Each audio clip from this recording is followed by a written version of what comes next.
You're watching WSBT, your local news leader. This is WSBT News at 5.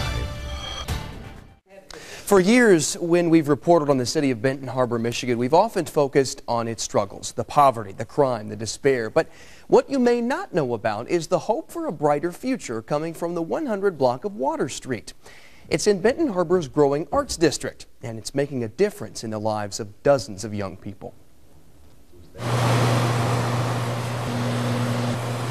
When we started here, it was, they say, what are you doing in a kind of bombed out neighborhood? In Benton Harbor, out of a city's dark struggles, Jerry Catania sees the light, one teenager at a time. It's an amazing opportunity. It's an after-school program all about glass. My mom was always like, you should join a sport and you should do this. I was like, well, this is my sport now. Students heated up, sculpted, and molded into works of art. Emma Shaper has been coming here for 7 years. Because it shows my creative side. And before the program, I never even knew I was artistic.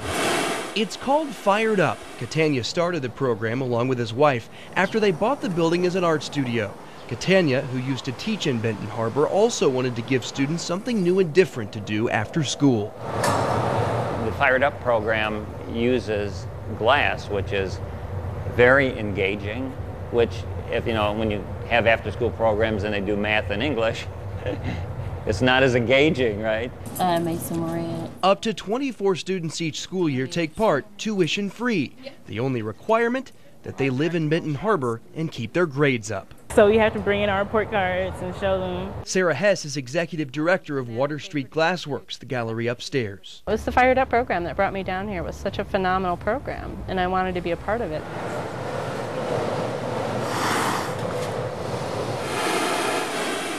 Fired Up doesn't just give students something to do after school once a week.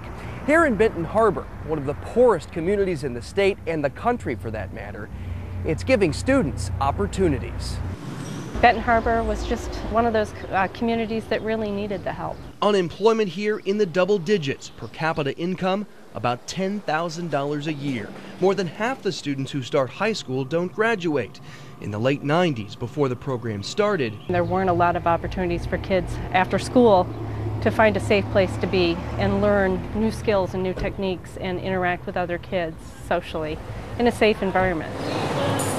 14-year-old Mahala Fuller says it keeps him focused and out of trouble. Hanging out with the wrong crowd, I mean, everybody knows if you hang out with the wrong crowd, you end up going to jail. If they have issues, problems, we help them in every way we can. And students also learn business skills.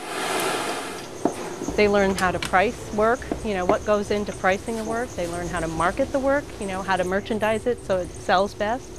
And they talk to the people at the art fair about their work.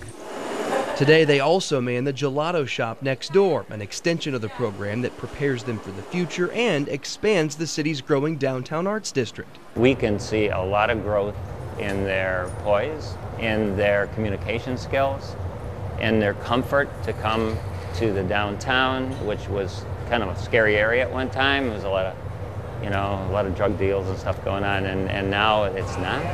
So there's a lot of comfort. In a few weeks, Emma Shaper will be giving her valedictorian speech at graduation. Mahala and Kennedy will both be back, and Fired Up is working on recruiting more students to join them, continuing a movement that's become much bigger than art. I mean, I'm basically a native, right? I'm not an outsider. Feels really good to be part of a turnaround. Isn't that great? It is wonderful. Tuition, again, free, and it's thanks to grants, private donations, also the sale of their artwork, and the gelato shop next door. Now, how many kids can he take at a time? Up to 24 at a time. Oh, that's wonderful. And remember, this is really part of a growing arts district that now includes other shops and businesses, a world-class dance studio and music studio as well. Yeah, it's really a wonderful niche in that city. Absolutely. Let's hope it grows.